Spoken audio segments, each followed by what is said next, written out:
Welcome to the Santa Cruz Coffee Break. If you're watching on YouTube or listening on Apple Podcast, please follow, hit the like button, or any subscribes.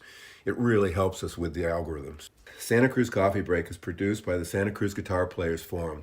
All opinions are those of the speakers. We invite you to join us on the Santa Cruz Guitar Players Forum at SCGCPF for more fun. Now, let's get on with this installment of Santa Cruz Coffee Break. Everybody to number 82 of the Santa Cruz Coffee Break. And we have again, whenever we started to do something, we always seem to head for the ditch with something new and different. So today we are talking to David Dennis and Martijn from Ventana Surfboards. And we're joined by Richard Hoover and the illustrious Brenda. So welcome in, everybody, and thank you. Thank you. Ventana. Thanks for having us, you guys.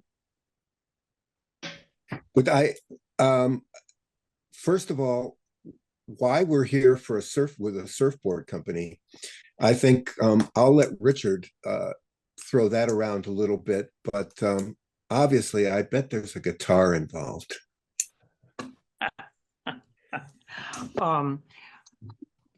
Yeah, that's the guitar came about, let's see, maybe 67 years later. Let's start here.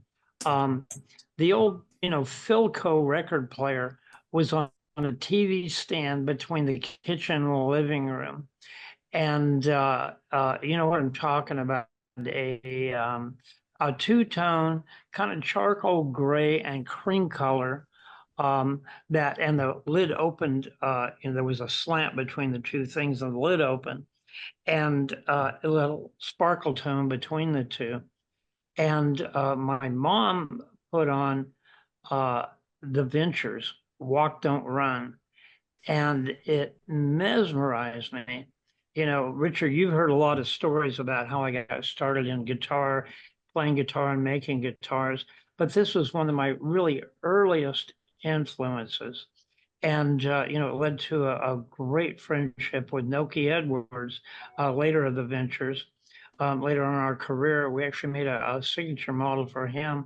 But that surf sounds in my blood. When I was probably like 1963, maybe 7th, 8th grade, surf music was in the top 10, and especially the guitar solos just really moved me. And I think it was as strong an influence in learning to play guitar and later learning to make guitars as anything. So, this isn't cultural appropriation as I head into a cooperation with Surfboards. It's really something in my early DNA. And one of the beautiful things that we do with our offal, if you will, the leftover parts from guitars, is we want them to be able to be used until there's nothing left. And one of my favorite associations is with Martijn, who's not just a great surfboard maker, but a wonderful woodworker and craftsman. And to be able to use the last smidgens of what we can't use in his projects. And, Martijn makes a beautiful surfboard that's chambered. It's not a solid foam board. It's as beautiful in the interior as it is on the outside. And being made from parts and pieces from our guitars is really a thrilling, fulfilling thing. So, we've talked about cooperations in the past, but currently this idea is to do a companion surfboard and guitar made of similar materials, certain, similar design elements. And we hope to launch it at NAMM coming up awfully quick this year. That's what he says. Yeah, that's what? Yeah, that's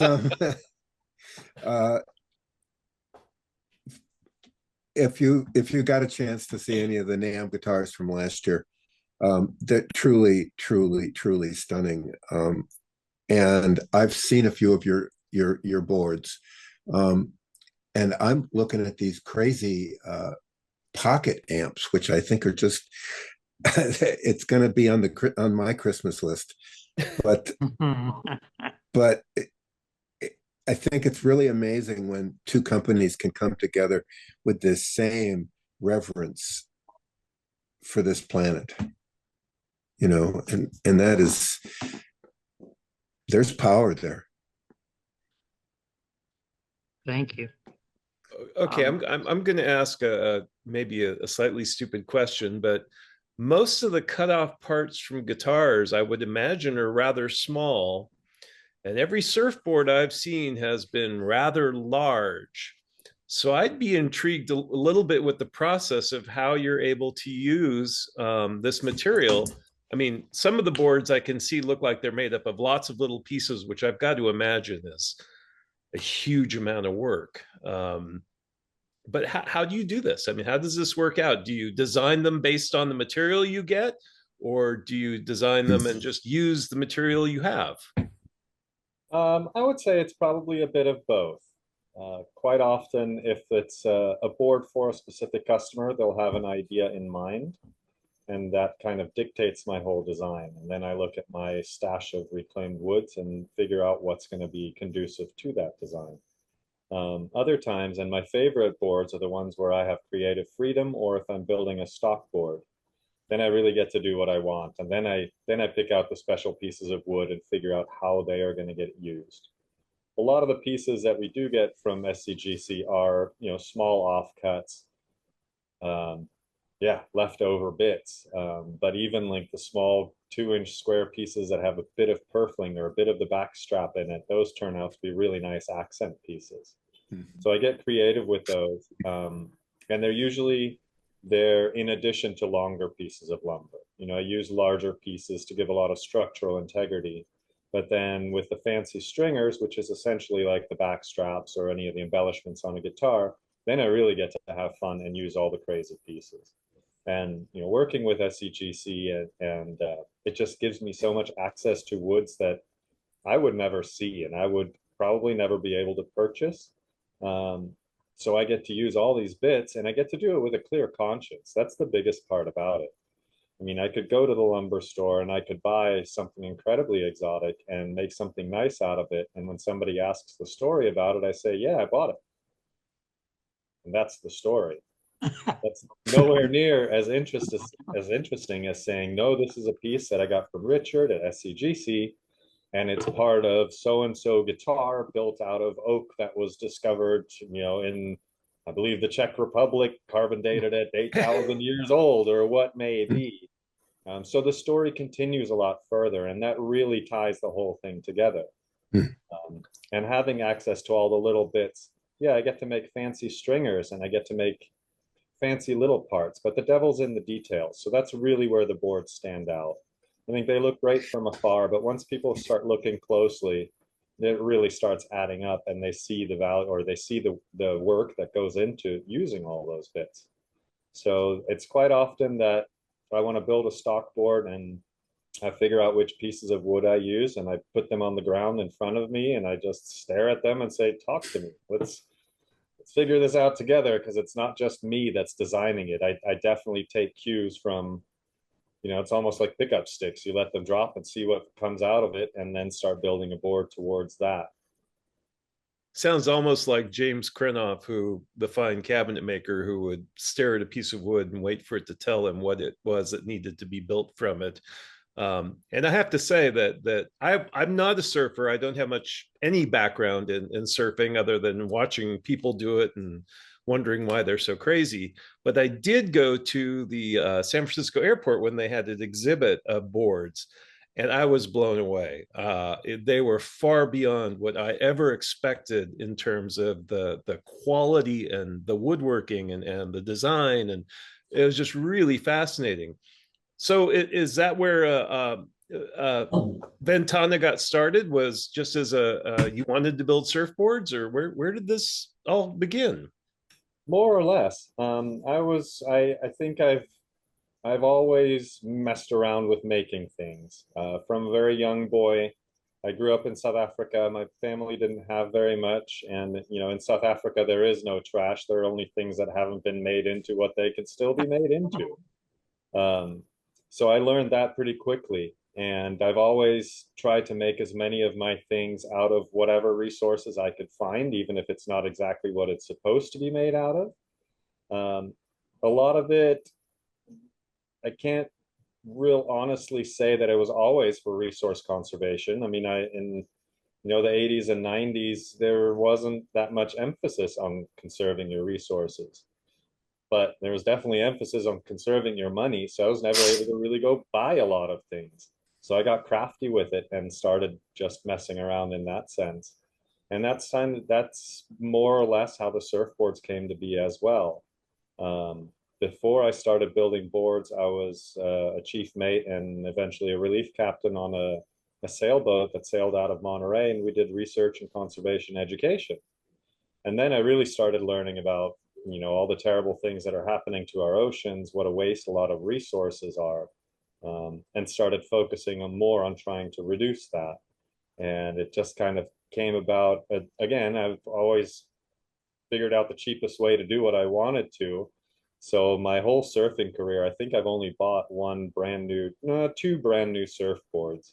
But that's in 31 years of surfing. So that's pretty good. It got to a point while I was working on the sailboat that I broke the last used board that I had, and I was tired of fixing it. I was tired of working with foam and repairing foam boards. And my dad happened to have an interest in building himself a hollow wooden stand-up paddleboard. So with the goal of helping him in figuring out how to best build it and out of what materials, I kind of thought to myself, well, hell, if he can do it, I can do it. And that's how I started building my first boards. Just on the side in the backyard, the first board surfs about as well as any closet door would, which is not great. And somehow there was a little bit of magic that came into the second board, and it was phenomenal. And I had such a good time building it and surfing it that it really pushed me into exploring it more. And then through a bunch of turns of events, I ended up taking a long vacation, paddling along the coast of Mexico, Baja, with my dad and a couple of wooden boats he built. I came back to not having a job on the sailboat anymore. So I really had to figure out what I was going to do. I didn't want to become a cable guy. So I said, well, maybe I'd start doing this and see if I can make a living out of it. And it just took off from there. Do you chamber them? They're not chambered. So chambered is one way of building where essentially you're building it solid, shaping it, cutting it into pieces, removing a bunch of the weight, and then gluing it back together. Right. I'm building it much more like Tom Blake's method that he invented in the 30s, the coop box style. Got it. Like an airplane wing with a center stringer and cross ribs and then thin skins top and bottom. Got it. You get to be very resourceful with just small pieces of wood and with very few pieces of wood, because it doesn't take very much to build, an 1/8 inch to 3/16 inch thick deck. Right. The fins. I see you make fins. That's got to be a riot with these cutoffs. Yes. That's really got to be fun. Yeah, that's where I get to use a lot of them, especially if they're intricate designs on the fins. And because they don't need to be as thick, they work really well in that. Also, the leash cups. So I make all of my own parts for the surfboards. I refuse to put a plastic leash cup or a self-breathing vent into the boards that's production made. I make all of them myself. And that's where a lot of the woods end up going. Great. Really cool. So just from what woodworking I've done, I can look at a surfboard and imagine that as a solid piece of wood is going to be a hell of a thing to pick up and move around. I'm intrigued. When you build a board, how much does it weigh? Well, on average. Yeah, very much length dependent. On average, I believe they're somewhere between 14 and 18 pounds. Wow. So if you compare that to, your standard kind of old school boards from the 60s or 70s, they're coming in at the low 20s. So I'm lighter than those boards. Obviously, with today's materials and today's surfers, depending on the waves they are, they're surfing boards down to 6 pounds, 5 pounds in weight, but it's also a completely different type of surfing. It certainly is. Much more leg action in that heavier board for sure. Yeah.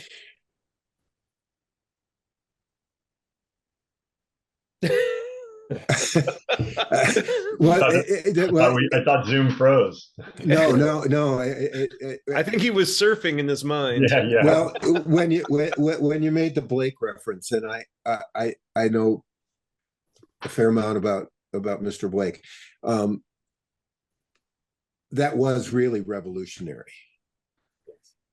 It really came from a guy from Wisconsin, that probably had never conceived of it in his life, and the changes that he brought, like Finn, 1935, that stuff, and as it has progressed, I mean, are you finding some women able to ride your boards? Because I know that's what really blew it up in the 60s, was when they could finally carry it. They could finally ride it. Yeah. Yes, right in the beginning, when I started building a lot of boards, I was working with a girl that surfed in Capitola, or a young woman, I should say, that surfed in Capitola, and I came up with a special model for her, which was a little thinner, a little lighter, and more conducive to her size. And I built one, and she surfed it. It didn't end up being her board; it was still my board, but she did surf it a few times and really enjoyed it. But I will have to be honest, every one of my boards is built to surf, but very few of them will ever touch the water, because at this point, they've just gone into art pieces, and they're being appreciated decorating houses and offices. So they're not being surfed as much, but I build every single board that it can be surfed if chosen so. Rockers and rails. That's it. So Ventana has moved beyond surfboards. It looks like you've gotten into a lot of other areas. Is that all your creative expression, or are there other influences in the company? That would be Mr. David Dennis. Aha. Yeah, so we met. I did a photography exhibit to raise money over 10 years ago for the Surfrider Foundation in the Santa Cruz chapter. And I photographed surfboard shapers from Watsonville to Half Moon Bay for 4 months. So I was just going into surfboard bays, and the toxic, I'd walk out with a headache, and all this stuff is toxic and terrible. But I was struck, as you were talking about, they're just art pieces. Surfboards are just incredible. Even if you don't surf, they're beautiful. Even just a standard white surfboard is gorgeous. So Martijn was one of the people I photographed for the exhibit. And I got so inspired to do something that was more sustainable in the surfing industry that I spent a weekend writing a business plan. Martijn was doing the most sustainable surfboards I'd ever heard of. And so I sat him down with this big PowerPoint presentation, and I said, hey, you're the craftsman or the artisan. I've got the business side and sales and marketing. Why don't we join forces, start a company together? And Martijn was working in a leaky barn, and he had a partnership that split. And although I think he would do an amazing job in sales and marketing if he wanted to, that's not his area of interest, nor is technology in the traditional computer sense. And so we decided to join forces. We started a new corporation. Shortly after that, it's been 10 years last month, we met up with Richard and did a presentation to him and said, hey, we know you've got these offcuts hanging around. You want to be one of our first partners? And so we've almost been joined at the hip from the beginning. But we also recognize that the surfboards now are between $10,000 and $20,000 each, and not many people can afford a board that's that expensive. So early on, we made the decision that we were going to build an apparel line, and we were going to make smaller products out of the wood offcuts, pens, and now guitar amps. And Martijn's invented some products for surfers and bottle openers, and we're even doing bookmarks. We want to use every single piece of the wood. And it's all based on Martijn's designs. So like even our logo, that's a surfboard that Martijn builds. And we've got artists all over the world that create our apparel designs, and they're based on Martijn's art or Martijn's surfboards. And so the surfboards are the core. The partnerships, like we have a Santa Cruz guitar company, are are one of the ways that we, have this incredible story and sustainability, and we help other businesses market themselves using their trash. And then we built, as an example, we did the Capitola Art and Wine Festival this weekend, and it was a really, really successful weekend for us, but we didn't sell a single surfboard. And so that's what we've decided to do, is build out this sustainable surf brand that isn't just, doesn't just require somebody to buy a surfboard to access the brand. Yeah, I have to admit that I would have a hard time spending $10,000 on a beautiful wooden thing if it didn't have strings on it. So Right. Right. I mean, we could put strings on a surfboard. Martijn, you're not wearing your shirt, but we have a shirt that we did as part of an early event that we did with Santa Cruz Guitar Company. That's actually a guitar, wooden guitar, acoustic, but the neck is actually a surfboard with a fin. So it's literally a surfboard guitar. And so I think we'll have to wear our surfboard guitar shirts when we do NAMM and we unveil our collaboration, hopefully in January. I would have a few extra of those shirts available. Yeah, I think we may have to do a run of those and co-brand them. So Richard, tell us about your experience with this. How has it been working with these two gentlemen and getting these woods and your offcuts out into these beautiful things? It's dreamy. We're so aligned in our values and our goals and purpose here that it's been pretty automatic.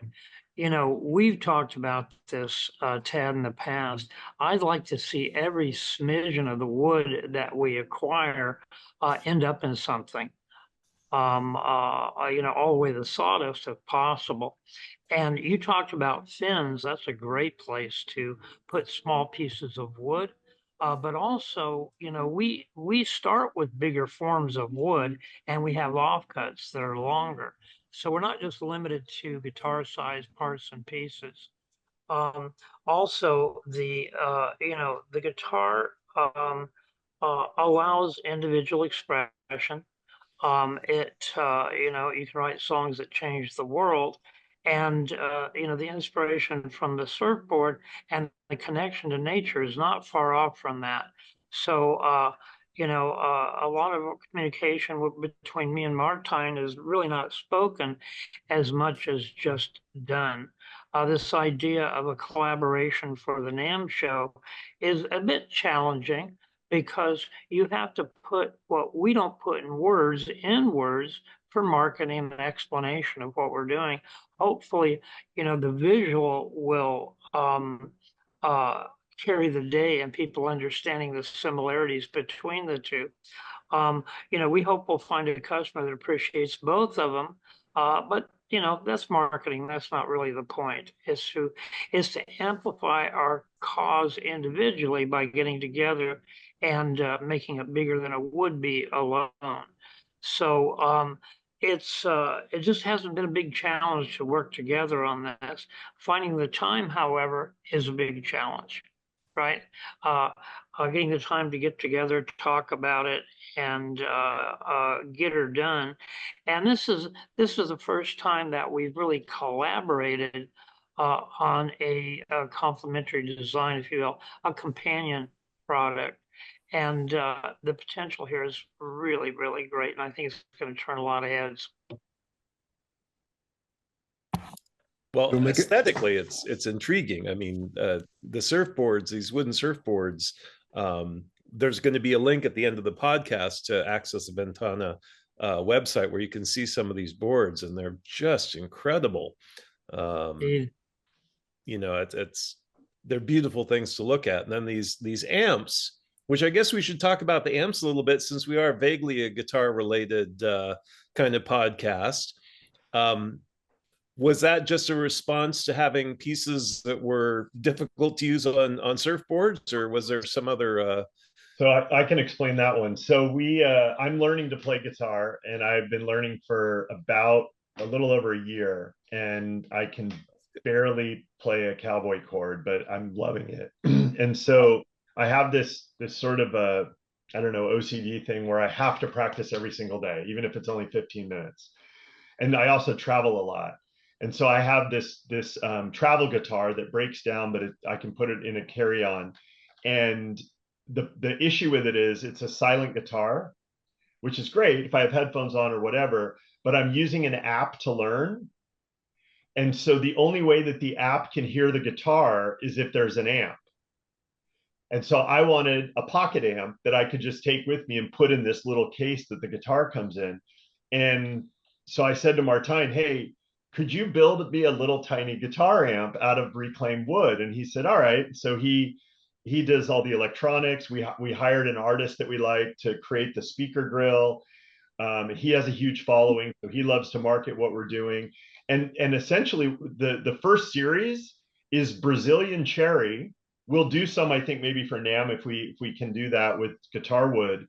But this is a friend of ours that was here locally near Santa Cruz, who had Brazilian cherry offcuts from floor. She redid the floors in her house, and she ordered too much wood. And so we have all this Brazilian cherry that she gave us. So Martijn's making miniature guitar amps that we can custom engrave because we have a laser. But it started out as, hey, I'd like an amp so that my app can hear my travel guitar. It's the same way we came up with, we have a product we call the Ventana Save a Surf box, which is a box that basically is for your wax. So your wax doesn't melt in your car. When we first got together, I said, hey, could you make me just a little box that I can put my surf wax in so it doesn't melt?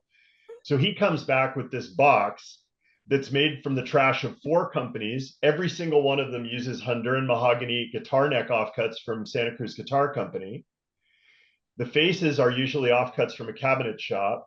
And it's got a leash cord, a bottle opener, fin screws, our surf wax.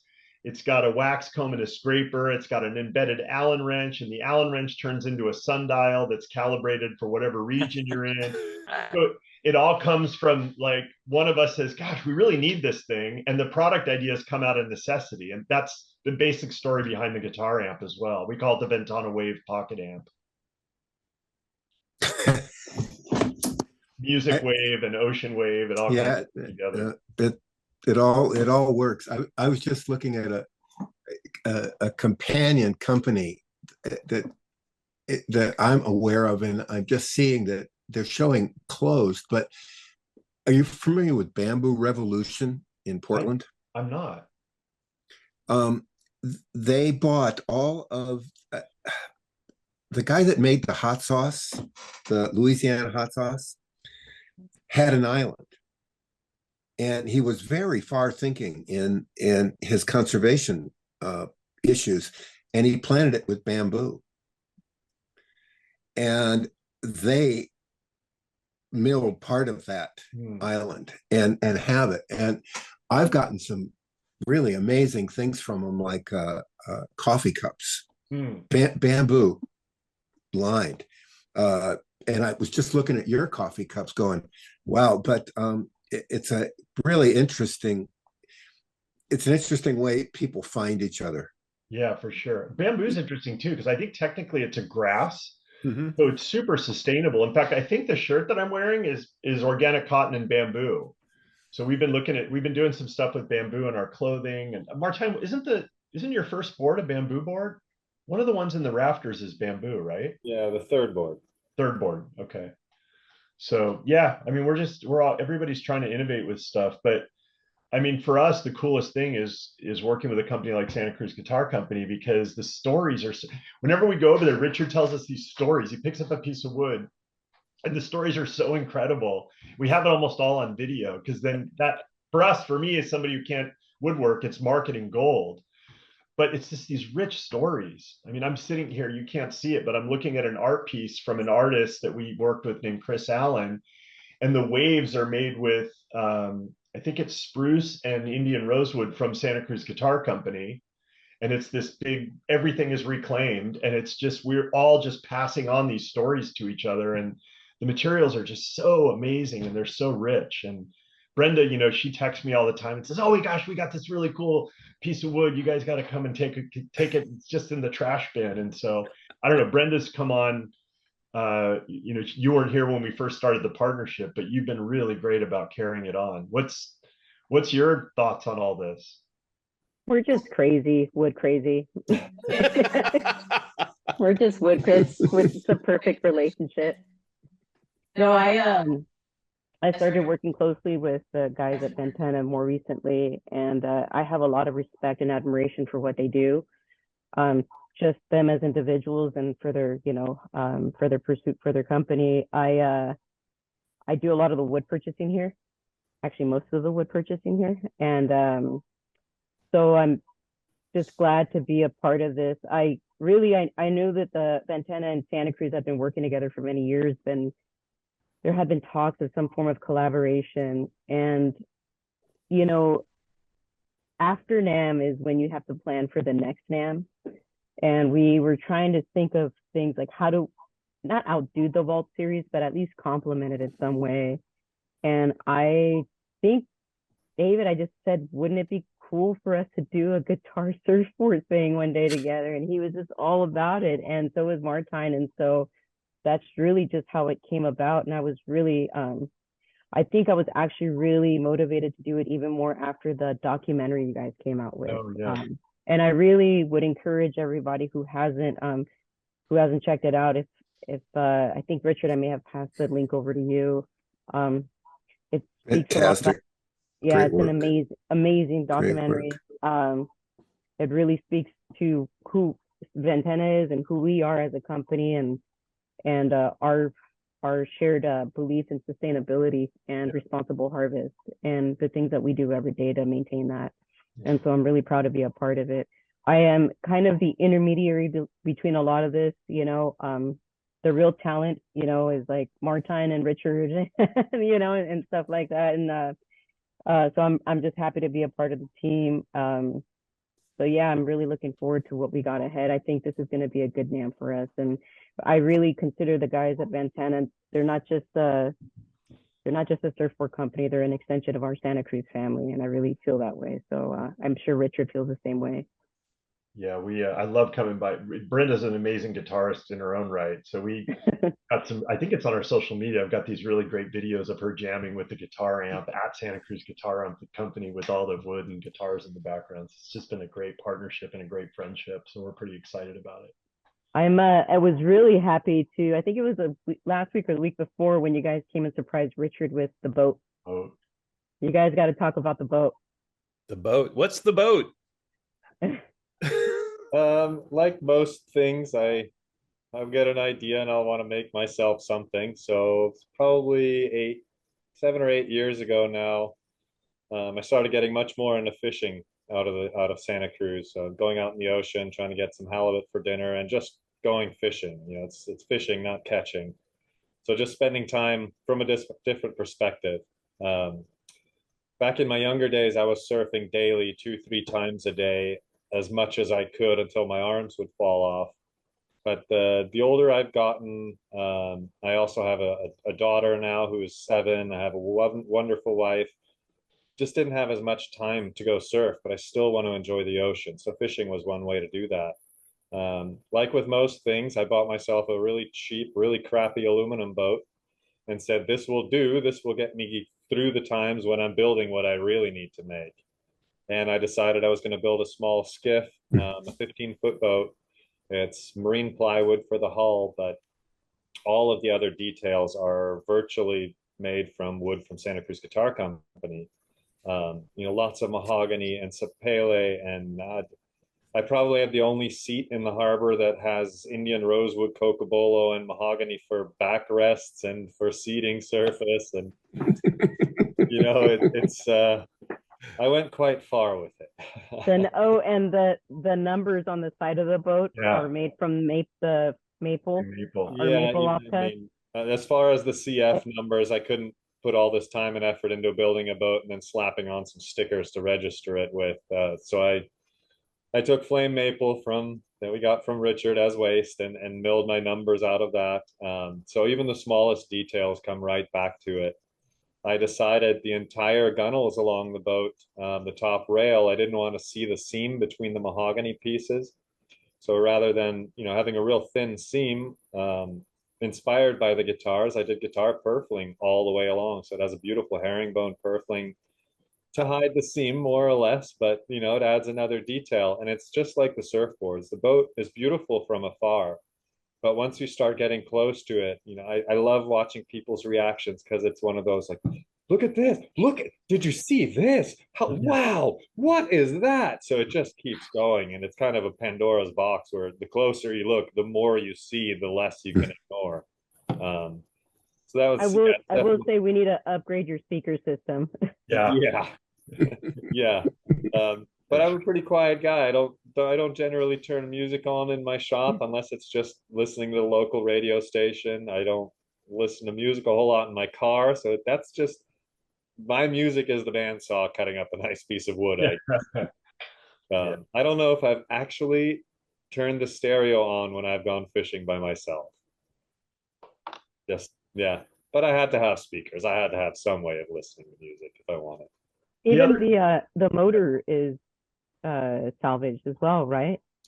Yeah, I bought a used motor, made sure everything was safe and sound with it. I mean, I had several hundreds of hours on it, but it's a really efficient, fuel efficient motor. And I ended up just finding a new cowling for it. So it looks brand new, but it's definitely had some few hundred hours of use on it. And it's that way with just about everything. I sewed all the upholstery in the boat from leftover materials from a seamstress that went under. And the mattress padding is all from a rooftop tent company named Tepui that ended up getting bought and had to get rid of their old stock. Luckily, their warehouse manager knew that I love trash and I like taking anything that's for free and I'll make use of it somehow. So that's where the whole interior came from as well. So it's top to bottom, used, recycled, reworked, sitting on a very embarrassingly old trailer, which might get updated one day, but you know, it all works. It's not broken, so I don't need to fix it. You go to ventanasurfboards.com/boat, and it's just the detail. Every time I see it, I find something new. But the other cool connection that has to the local area is essentially that it's a healthy dose of Santa Cruz Guitar Company wood, and then also wood from the Western Flyer boat, which is the boat that John Steinbeck and Doc Ricketts took into the Sea of Cortez in 1940. And then they wrote the log from the Sea of Cortez, Steinbeck did the book. He wrote the book in 1951. And so we have wood from the ribs and from the original hull, as well as wood from the rebuild of the boat. We were talking about, I think before we started recording, the boat's been rebuilt and brought back to the area, but they gave us a whole bunch of wood from the original boat. And so that wood is also in the boat. So we've got the Santa Cruz Guitar Company, the Steinbeck story, and Ventana with this boat. And then I would assume we might see a little bit of Western Flyer boat in the surfboard and the guitar that we're building for the collab. So that story with the Nobel Prize winning local author is going to be really, really neat. And a beautiful seafoam green on that trim. Just a Yeah, they did an excellent job on refinishing the boat. Yeah, amazing. Interesting though, I think it took them about as long to rebuild a 77-foot boat as it did for Martijn to build a 15-foot boat. So yeah. I don't want to take any more time. Why? Well, Richard, I think this is great. Yeah. This is incredible. I mean, I'm giving you an out. So. You should hear Richard's connection to John Steinbeck. Oh, I'd love to hear that. I was on mute there. I was trying to put this in. First, a little disclaimer here. I highly recommend if you're going to get vaccinations to get them all at once. And I just did COVID, flu, and pneumonia a couple of hours ago. Unless, of course, you're going to join a Zoom later in the day. So I'm having a little trouble with focus, but I sure am inspired right now. And that's the theme of this. I talked about the ease of working with David and Martijn as far as flow of ideas and so forth. Steinbeck's truly the reason I'm here in the Monterey Bay area. I grew up between Fresno and Bakersfield, and the picture that Steinbeck painted, the romance of poverty, alcoholism, all the popular things of artists anywhere from Big Sur to San Francisco was really attractive to me as a kid. And I couldn't wait. I couldn't wait to get up here and experience it. And Martijn originally gave me a piece of, I think, the siding, which was redwood, that I treasure. And then for our guitar project, we have a piece of the beam from the structural part of the hull, and it's oak and it's black.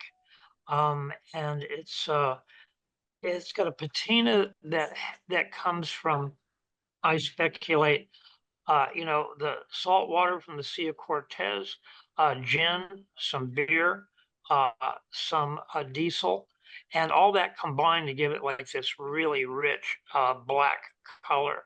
So that'll be the overlay on the guitar. And we have a couple other ideas here too to incorporate parts of Steinbeck's Western Flyer. And I couldn't be more inspired, proud, honored, flattered to get some of that. And Martijn, thanks for letting us in on this. It's really a dream come true. It's like a full circle thing. Steinbeck inspired me in a lot of my artistic pursuits, the way I think, and my geographic locale. So this seems like a nice, appropriate thing to return the favor. That's great. Well, Sounds yeah, like Ventana is going to have to make a hip flask. Yeah. There you go. Good idea. But Brenda mentioned the documentary. It's called Shape of Hope, and you can ventanasurfboards.com/shapedoc, SHAPEDOC, shapedoc, and it's basically a story about a surfboard that Martijn built. It was a collaboration with a company in Colorado that built a matching snowboard. And the story of the Western Flyer, of Santa Cruz Guitar Company, of Ventana, this other company in Colorado, and how we all came together with this reclaimed wood to have these amazing stories. And the collaboration for NAMM is going to be the continuation of that. So we're just so excited. It's amazing. I happen to live about 4 blocks from Steinbeck's residence here in Pacific Grove, and it's a lovely seafoam green. Yeah. I think they kept that color. I think they moved it all the way through. Well, the one that there's the Steinbeck house that's everybody knows. His first house is right around the corner from you as well, and I think his grandniece still owns it. And the way we wound up with wood from the Western Flyer was, I was doing a talk on sustainability at the Monterey Bay Aquarium, and somebody in the audience said, "Hey, I'm the construction guy working on remodeling Steinbeck's first house where he wrote Cup of Gold." I think it was originally his parents' house. And he said, "I've got redwood from the foundation. Do you want some?" And of course, like, Steinbeck's house. So Martijn used that in a surfboard. I had a speaking engagement at the Steinbeck Festival, and it happened that the guy, John Gregg, who bought the Western Flyer boat after it had sank 3 or 4 times, I said, "Hey, any chance we could get like just a little sliver of the Western Flyer?" And he said, "Oh, I'll do you one better." And they sailed an entire boat full of the wood down to Moss Landing. It turns out John owns part of the Moss Landing Marina. And we went down there. There's videos on our website, and Martijn and I are just unloading all of this wood. And now that's some of the wood that Richard has that they're going to be using in the guitar. But it started actually with a piece of wood from his original house in Pacific Grove, right around the corner from you. Wow. Yeah, it's I understood it for a while. It was like a what's the stay the night kind of thing. Yeah, the one that everybody knows is the bed and breakfast. Yeah. The very first house is still a private house that most people don't even know it's there. Yeah, on the corner there. Yeah. Amazing, just amazing history in this area. Isn't it great? It really is. All the streets, if you go up David, that are Lottie and Lily and all that, those were houses of prostitution. To tie this all back together with Richard, but I forgot that. But they would they would go up to Lily Street, you know, and that was where Lily's house was. And on my deed of trust, I have my street was the gate for Pacific Grove. And on my deed, I'm supposed to keep the prostitutes out. We do our best, you know. Yeah. Some slip through. I mean, what are you gonna do? Well, I think this has been fascinating, and now I'm really looking forward to both seeing this guitar and this surfboard, although I don't surf, but I still want to see this. It sounds like a wonderful collaboration. When is NAMM? We'll drag you back again. Yeah, I think we're the third weekend in January. Yeah. Oh, okay. And if I'm not mistaken, it's Thursday, Friday, Saturday. It's going to be the fourth weekend of January. Yeah. Yeah, it's the 23rd to the 25th, I believe. And yeah, we're really stoked on it. I don't want to give away too much, but for everyone who's a fan of Santa Cruz, we're gonna make the guitar out of one of Richard's favorite models that we built, and or it's gonna be based off of one of Richard's favorite models. And I don't want to give away too much about the wood. I'm gonna leave that up to you, boss, if you want to kind of give him a sneak peek. Well, we can give a tease here. It looks a lot like the two guitars that we got commissioned from Jimmy Buffett, which ties things in really nicely here. You know, there's another guy that probably didn't surf, but has more to do with the culture than most. So, Tad, as you heard Martijn say, he has buyers for his surfboards that, you know, hanging on the wall. And, you know, we do too with our guitars. We'd prefer it otherwise, but, you know, you don't have to surf to buy one of his boards. I'll help facilitate it. But at that price, you'll probably learn. Yeah. Not on that one. Thank you guys very much. Thank you. What fun. Yeah. And the good people doing good things. You know, great to know.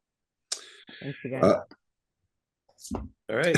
Have an afternoon. Stay dry. All right, you too. Thanks a lot. Everybody. We hope you enjoyed this installment of the Santa Cruz Coffee Break. For more music-related fun, please join the Santa Cruz Guitar Players Forum at SCGCPF or santacruzguitarplayers.com. If you have any questions or possible podcast topics, please contact us. If you have a product or service that you feel would be of value to our listeners, please consider adding your support and keeping the coffee pot on. Contact us for more information. We ask that you hit the like, follow, bell, or bookmark buttons so we can keep you informed of upcoming podcast episodes. We hope you enjoyed Santa Cruz Coffee Break. Now it's time to go play your guitar.